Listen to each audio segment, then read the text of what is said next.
Morning, everyone. So yes, I'm going to discuss the latest defection, which has caused rather more alarm than the previous two. I can see many people in the chat. Like many people, after the double take, because first of all, I hear there's been a defection. Not a surprise, because we were told after Dan Poulter that there were another couple of defections likely in the works, which means that there might well still be another one. And then you sort of read Natalie Elphicke and you go, what? Hang on, is this the defection to Reform UK? No, Labour, right.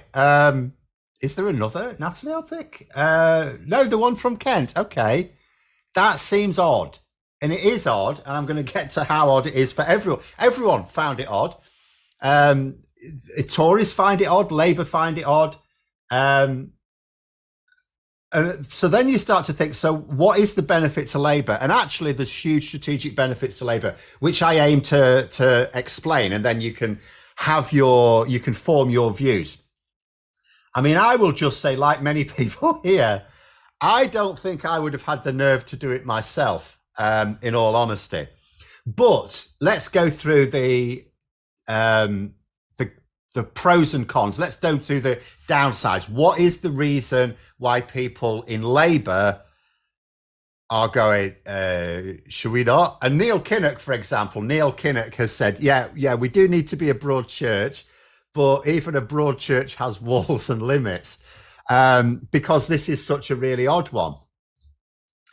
However, what are the downsides? What are the objections? The objections are her personal character. Not so much. People have sort of talked about the way she defended her husband. For those who don't know, her husband was charged and convicted of sexual offences. He's now on the sexual offences register. Although I don't think he's her husband anymore. I know it's a bit odd because she still has that surname, but I think she has binned him. But, you know, people have attacked her for defending her husband. It's like, who does? I mean, like, you can't attack someone for defending their loved ones. However, she also attacked the victims, and after the trial and appeal, so his conviction was still stood. She did a few dodgy things. She attacked the victims. There's a difference between defending your loved one and attacking people. And she has never apologised for that. She has apologised for trying to put pressure on judges, but that is because Parliament forced her to. So she apologised for that. You could say that it was a bit disingenuous because she was forced to do that, but she didn't apologise to the victims. So there's her character called into question there. Then there's her politics. She's anti-immigration. She's pro-Brexit and pro the hard Brexit. She's pro-Boris Johnson. And at this point, you go, hang on a minute, we don't really want her anywhere near Labour policy. However, that is basically it. Those are the objections. None of them are strategic. So if I go over what's in favour, and this is entirely strategic, first of all, get started, like, carrying on with her politics. So what's in it for her? Because I don't believe she would have joined the Labour Party just to stick two fingers up at Rishi Sunak. I can understand her leaving the Conservative Party, but she could have just voluntarily surrendered the whip, saying, I'm leaving the Conservative Party, I'm standing out the election. And she could have still written that letter saying, Rishi Sunak's the right mess, actually Labour would be better. She didn't have to join Labour to do any of that. So what is she getting out of it? Like, there's various people go, she's going to get a seat in the House of Lords. No, she's not. She's... Captain Bart Roberts has just sort of said they may know more about than I do. £5 super chat, thank you very much. She kept the name because people recognise it. Mercenary doesn't even begin. Possibly, maybe that was it. I don't know. So in terms of what she's getting out of it, she's going to have a role in helping Labour deliver its housing policy.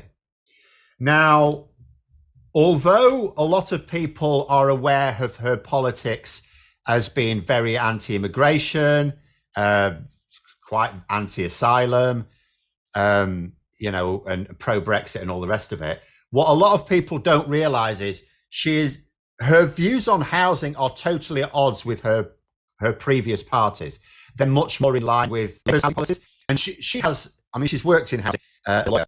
And for a long time before she became an MP, she has been advocating for more housing so that young people can get on that ladder, tackling homelessness. So actually, if you were to read her views on housing, you would say, oh, she's a good fit for Labour. If you read her views that she's most famous for as the MP for Labour on anti-immigration, anti-asylum, pro-Brexit, you say she's not a good fit for Labour. So it's totally advantage. Remember, she's not standing at the next election. She's not going to be a Labour MP. If Rishi Sunak calls the election today, she's not MP, Labour MP this evening. But we know he's not going to. He's probably going to call in autumn. So, yeah, she's not, unless we get more defectors. Maybe Rishi Sunak will be forced. That's another advantage. If Tories, like, let's say there's another advantage in 2 weeks' time, Tories will be thinking, well, when's the next one going to be? It completely destabilised. I cannot overemphasise the instability this causes in the Tories. Is there can be a steady drip of defections. And it actually doesn't matter whether they go to Reform UK or Labour. But other strategic advantages, because you know, it's not just about causing damage to the Conservatives, and the fact they're going to get an expert on housing policy to help them deliver. I mean, she's fully aligned with Labour's housing policies anyway, and she's not going to be involved in anything to do with immigration or Brexit policies. But there are other advantages as well for Labour. It nullifies, at the moment, the Conservatives, when they're attacking Labour, think about what they're attacking Labour for. Part of it, a lot of it is just the mystery box, right? Labour are a mystery box. They've not been in power since 2010. And for actually most of the time in between, the Labour leadership, two Labour leaderships, have actually spent most of their time attacking that Labour government. So, you know, they've not really had much benefit there. So people, and obviously the Labour Party is now virtually almost completely different people. There's the odd senior person in Labour who was also senior in the last Labour administration, not very many. So you've got, so Labour are this mystery box, but the Conservatives also have other specific things. They'll say things like, oh, we've got a plan to stop the boats. Starmer doesn't have a plan.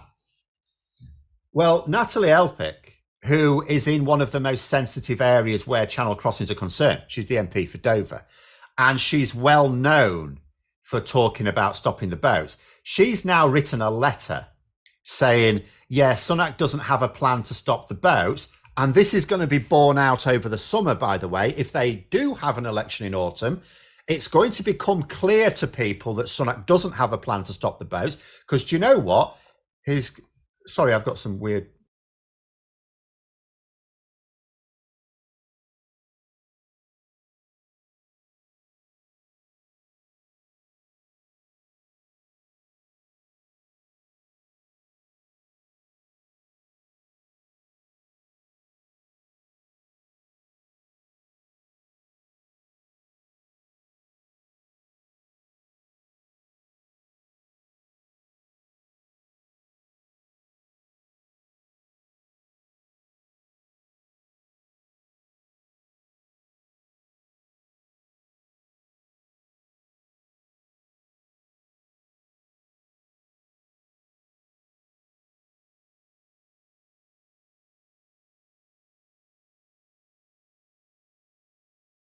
That's Graham pissing about.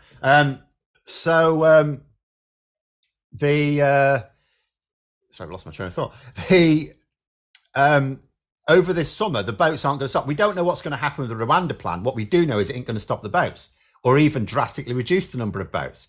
So Natalie Elphicke is claiming that Sunak doesn't have a plan to stop the boats. Now, at the moment, people go, oh, she doesn't believe in his plan, but let's still wait for the summer and see what happens. What's going to happen is the boats aren't going to stop.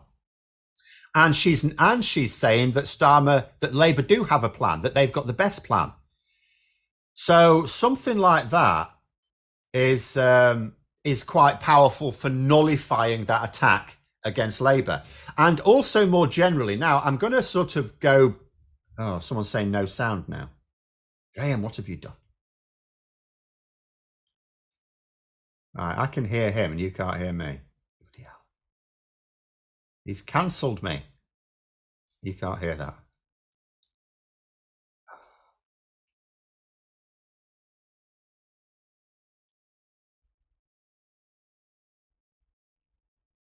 Right, I'll have to keep talking and pretend someone's listening. Oh, it sounds good now, apparently. Okay, fine.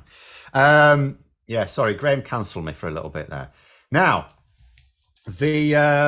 where was I? Oh, yeah. So on to the next bit. Hopefully you've got the gist of that. I'll just have to go through really quickly for anyone that didn't. So in terms of what this does to nullify the Tories' attacks on Labour. Natalie Elphicke, who is a very stop the boatsy person, has said that Sunak doesn't have a plan to stop the boats. Labour do have a plan to stop the boats, and it's the best plan. This will be borne out for anyone who might be critical of that. Over this summer, the boats aren't going to stop. Rishi Sunak's now got his legislation. That's what he said he needed. I need my Rwanda bill. I need my Rwanda bill. He's got his Rwanda bill. He's got it. And he's got it exactly as he wanted it. And over this summer, he'll have no more excuses now. He'll find them, but he won't have any more excuses. He won't stop the boats.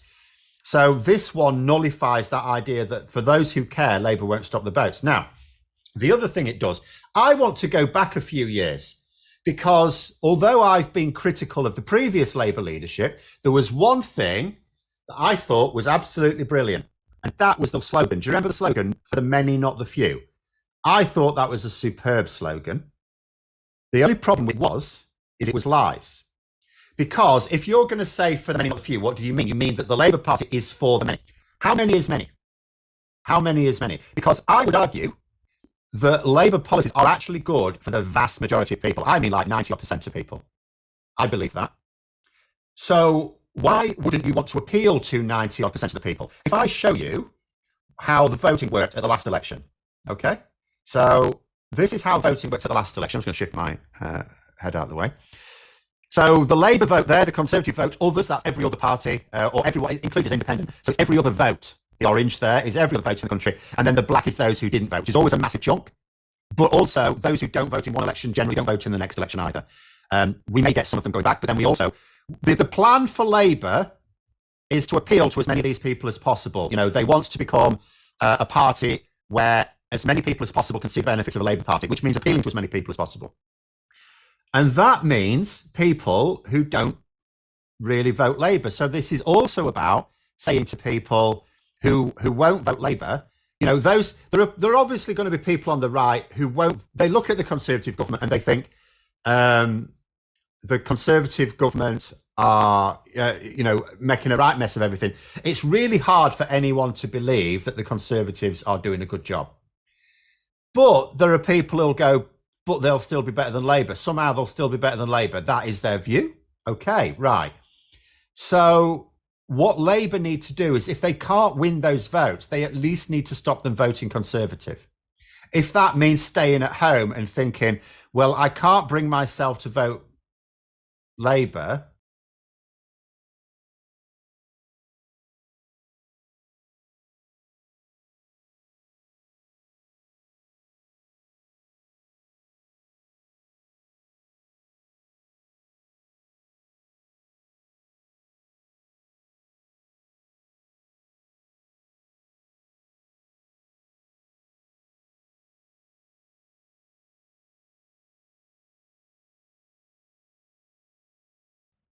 but I also can't bring myself to support this Tory shit show, then stay at home or vote for an independent or something. So that's what they want to do. It's about detoxifying the brand, not just to those around the centre, because Labour have already done that. Labour have done that. Labour's polling, although someone else just pointed out in the chat earlier on, and I've seen it myself, the latest YouGov poll has Labour on like 48% now. That's an outlier. That'll come back down. I don't think Labour have... It's a result of the local elections. Labour have just got a little local election boost. But at the moment, technically on YouGov, Labour have a 30-point lead. It's not real. It'll die down again. These things go up and down. Sorry, some people are saying that the sound's still bad. Sorry, it's because Graham's on a potato. I'm afraid he's streaming it from a potato. He just needs a better... anyway. So where was I? Oh, right. Okay, the sound. Right, the sound is going up and down. Really sorry about this. We may just have to end this early. I'll try and get out while the sound is still good. Other reasons. So the next one, unfortunately, this requires sound. I'm going to play you a couple of clips, one from someone from Labour, a Labour politician, and one from a Conservative politician.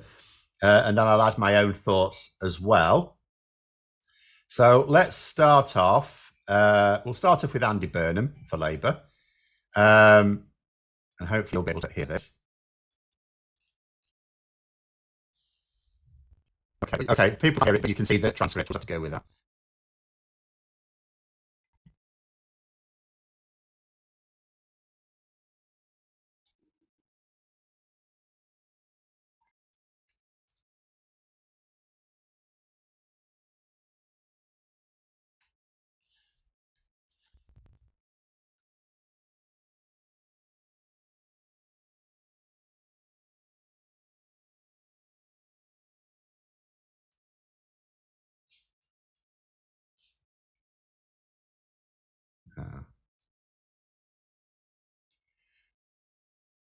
Right. Okay. Well, we've had the gist of. Oh, that was at the end of it anyway. That's annoying. Okay. So what Andy Burnham was saying, I don't agree entirely with it, but what Andy Burnham was basically saying there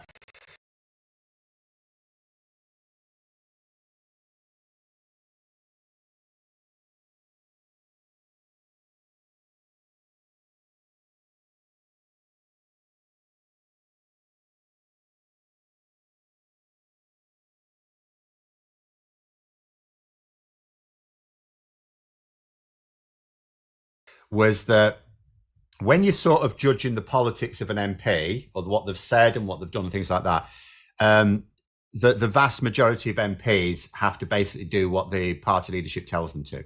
So people will adopt certain lines that they may not agree with. People will use certain rhetoric that they don't agree with.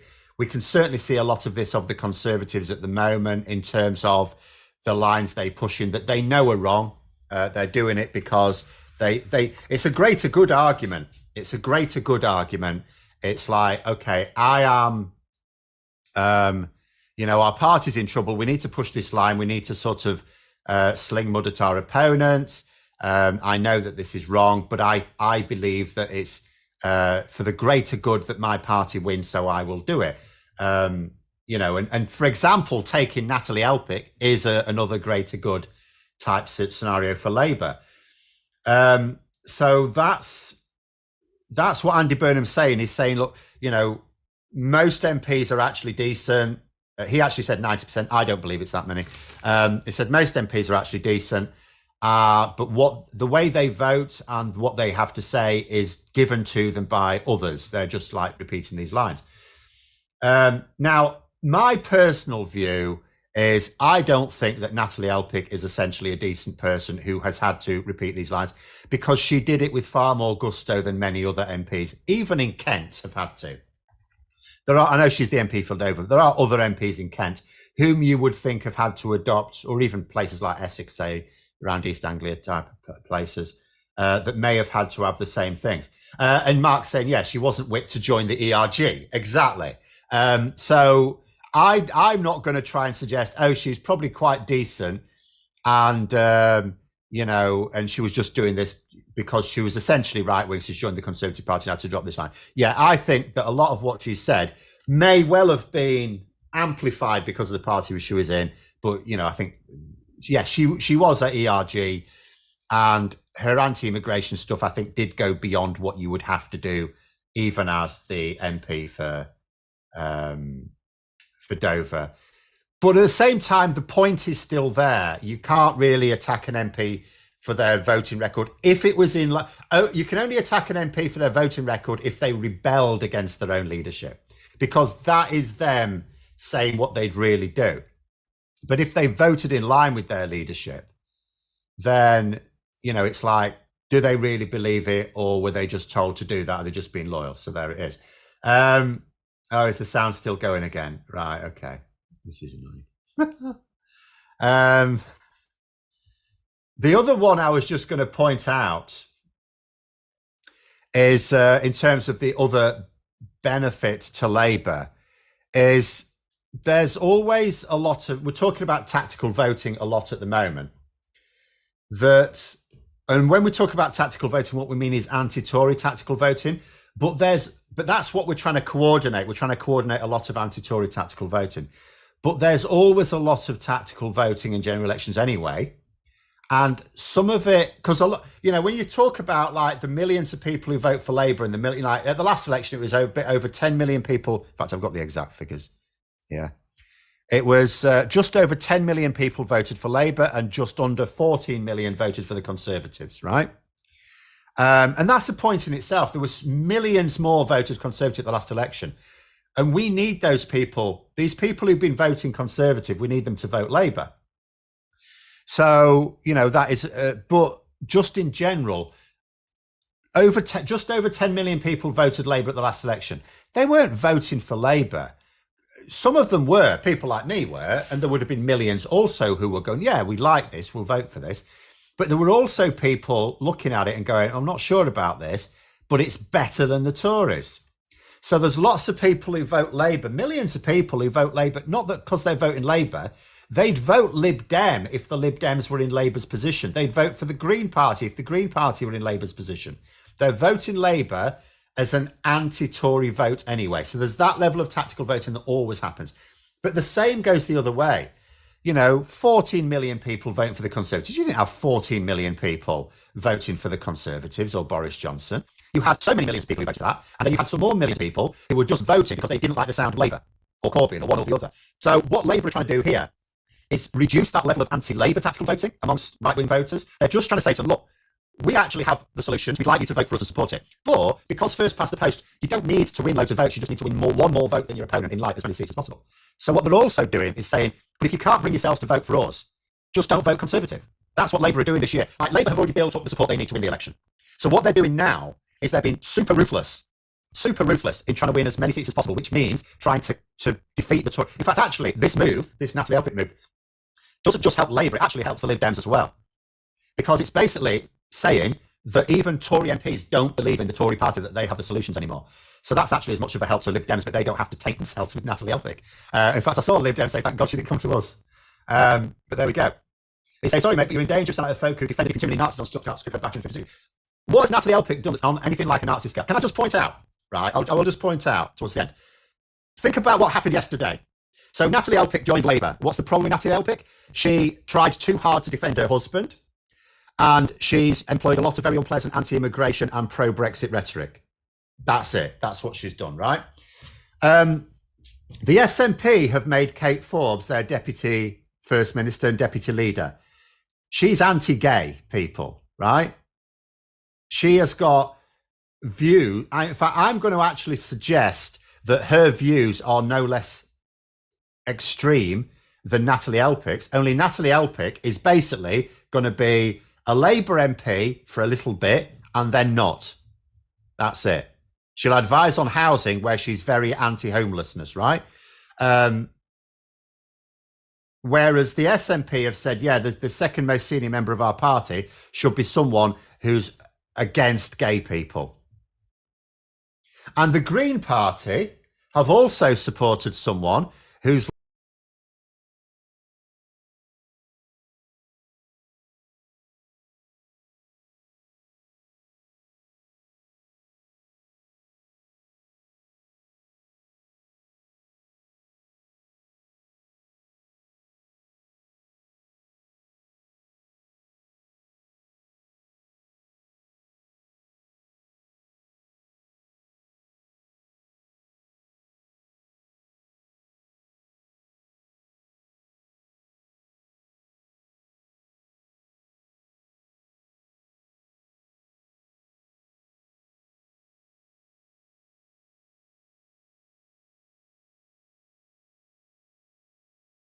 literally supported genocide.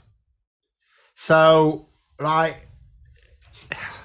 there's, you know, it's very pearl clutching, this thing with Natalie. I get that people don't like her. I don't like her.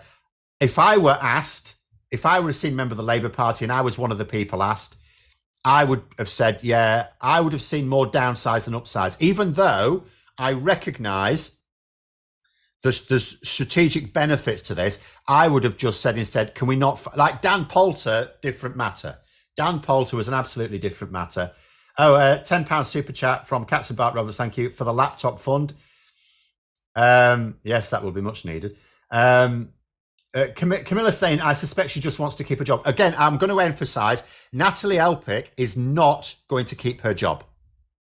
Natalie Elphicke is not going to be an MP after the election. She's not even standing. I would be dead against her being a Labour candidate. She's not going to be a Labour candidate.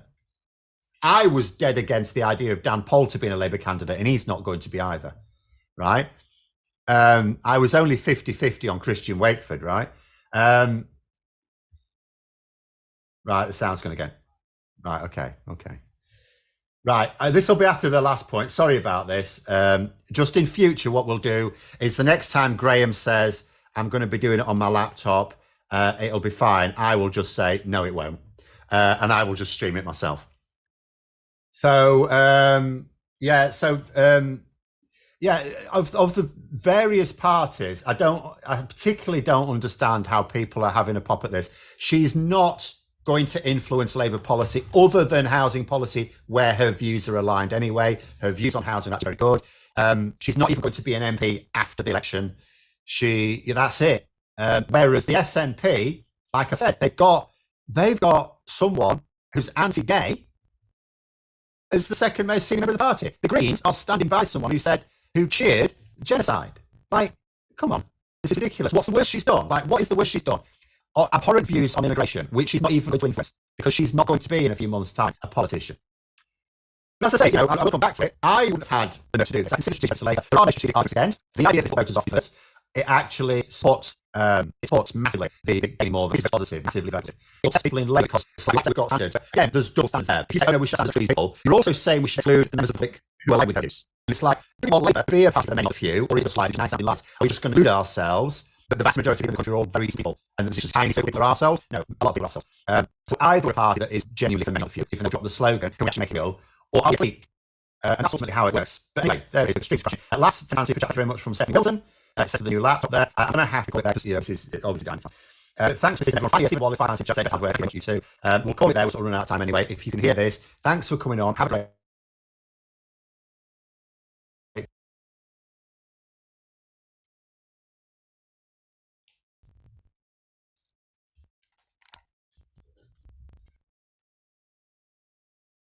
Yeah, I should just stream it. It's like that. That's just okay.